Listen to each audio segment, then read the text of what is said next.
Multiply 119 by 128 using long multiplication.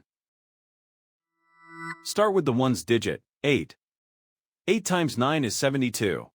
Put 2 in this column and carry 7. 8 times 1 plus the carried 7 is 15.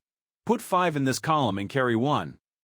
8 times 1 plus the carried 1 is 9. The first partial product is 952. Now use the tens digit, 2. Start one place to the left. 2 times 9 is 18. Put 8 in this column and carry 1. 2 times 1 plus the carried 1 is 3.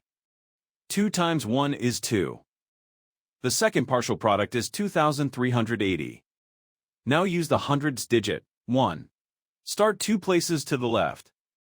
1 times 9 is 9. 1 times 1 is 1. 1 times 1 is 1. The third partial product is 11,900. Now add the partial products, working from right to left. In the ones column, 2 plus 0 is 2. In the tens column, 5 plus 8 plus 0 is 13.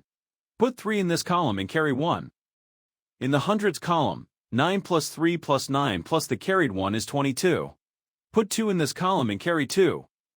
In the thousands column, 2 plus 1 plus the carried 2 is 5. In the 10 negative thousands column, bring down 1. The whole negative number product is 15,232. So 119 times 128 is 15,232.